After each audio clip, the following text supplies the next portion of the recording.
Welcome to another episode of Fantasy News. I am your host, Daniel Green, and we have quite the smorgasbord, that's the word I'm going to use, of fantasy news to get through today. I've used that word before, and I will use it again in the future. There has been quite a few announcements of new fantasy series being adapted, but before we get into that, we need to do a couple quick pieces of fantasy hardcore quickie news. The Wheel of Time crew reportedly filmed in the Church of Saint Wenceslas in Vyslini Zdradyslexica. That's where they filmed. I don't know what they filmed there or why. Feel free to speculate in the comments down below. Let me know what scenes you think were filmed in this beautiful church that I'm putting on screen now. While you're down there, if you don't mind hitting like, I would appreciate it immensely. And in some last minute quickie news, I'm in a t-shirt now updates. Rafe Judkins tweeted out that the season 2 writer's room didn't have enough whiteboards. And for those of you who are paying attention, that means season 2 of Wheel of Time is confirmed, at least to be in the works. Woo! I'm very happy to hear that Amazon has the faith and Wheel of Time to go ahead and give season 2 some resources to get going over in the Czech Republic. And I hope they get more whiteboards. As a former software engineer, I fully understand and grasp the importance of whiteboards. And in one more bit of quickie news, Joe Abercrombie was asked on Twitter, when is the second installment of Age of Madness coming out? I'm gonna need an answer. To which Joe Abercrombie responded, Book 2, September 2020, Book 3, September 2021. And in all caps, facts. Kind of cool that he was just asked by a fan when the next 2 books were coming out. He was just able to go, hey, these dates. For sure. I like that. I think one of these dates might have already been known, but now we have both solidly from the author. Now, transitioning into those adaptations I was talking about in news, the magnificent Mark Lawrence posted on his blog that his Broken Empire trilogy is currently being optioned for development, and a couple more series he has created might soon be up for development as well. I'm really excited to see this. While I personally didn't love the first book in the Broken Empire trilogy that I read, everything else I've read from Mark Lawrence I have enjoyed immensely, and his ability with character is head and shoulders above most other authors. So I am incredibly excited to see if we do get an adaptation from a Mark Lawrence property, those characters done justice. And in the second bit of fantasy series being added to the Fantasy Flood news, Nicholas Ames posted on Twitter, "Today's the day.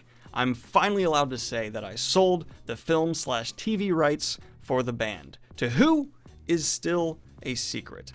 Will it actually get made? Who knows? Has there ever been a better time to dream cast it?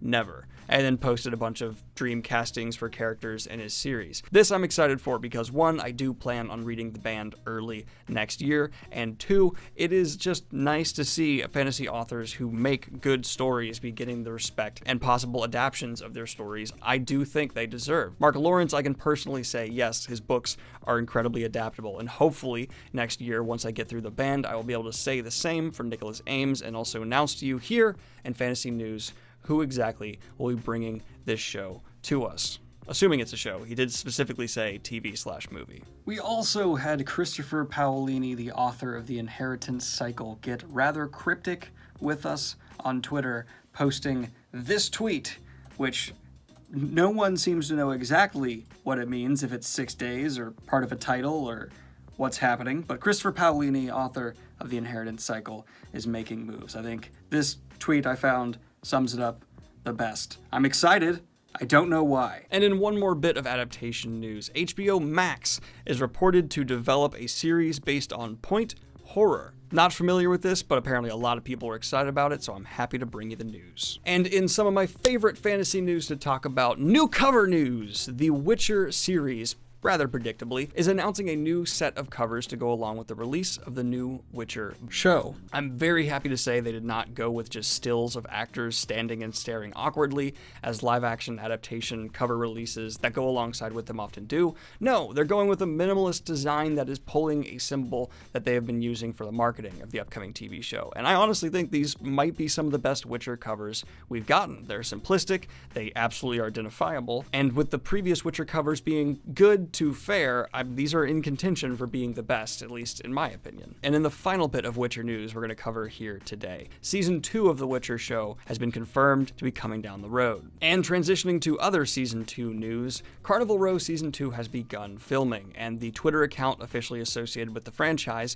tweeted out an interesting video where we get to talk with actors behind the scenes about what they're most excited for Season 2, and really it just looks like a lot of fun.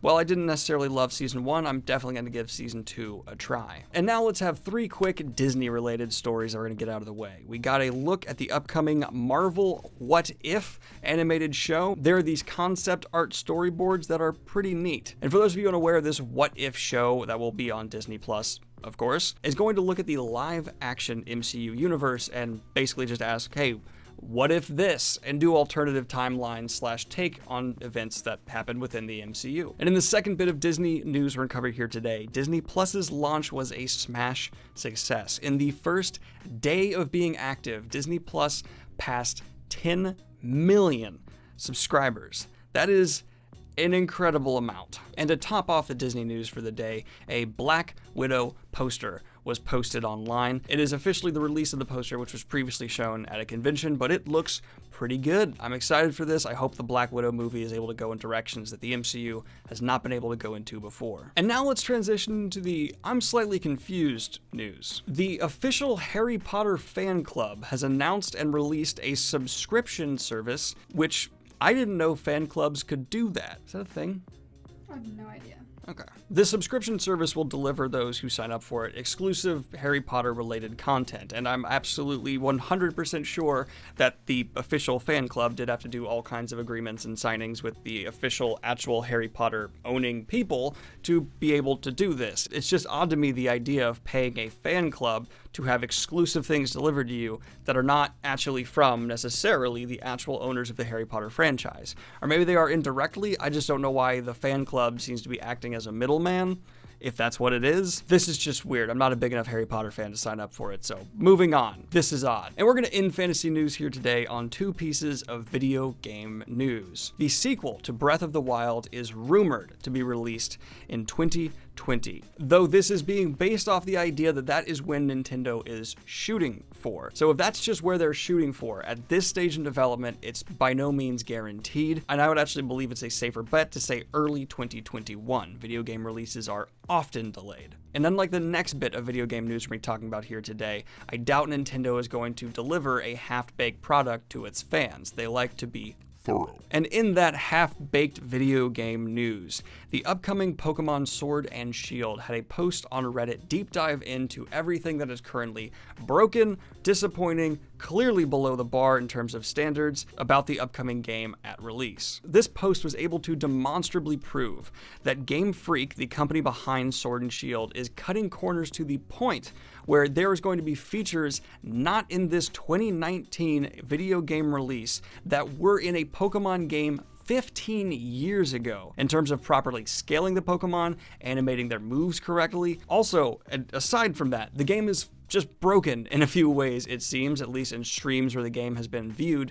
The graphics just drop, the backgrounds are inconsistent, the animations are just absolutely wrong. Well over 100 moves were just removed from the Pokemon's abilities to do so, and if you try to bring in a Pokemon who has that move, it just won't work. This includes signature moves for some very well-known and popular Pokemon. So this game, which is supposed to be the latest and greatest of Pokemon, is going to be missing very popular Pokemon. Some of their signature moves have broken graphics, missing features that were in Pokemon games 15 years ago in terms of sizing the Pokemon correctly and actually animating their moves in a beautiful and satisfying way. Now, there's a lot that could cause this issue. I doubt Game Freak set out to make a disappointing Pokemon game, but game studios are becoming more and more about just having as quick as possible yearly profitable releases, and we're now as video game fans just seeing this becoming commonplace, where video games are released that are not done, and they're either patchworked later on to be finished, sometimes even charging you to do so, or they are just left broken and fans have to patch them themselves if they're fortunately enough on PC. I just wanted to help raise awareness to people who have probably pre-ordered this Pokemon game. You might be taken for a ride, and I would recommend skipping out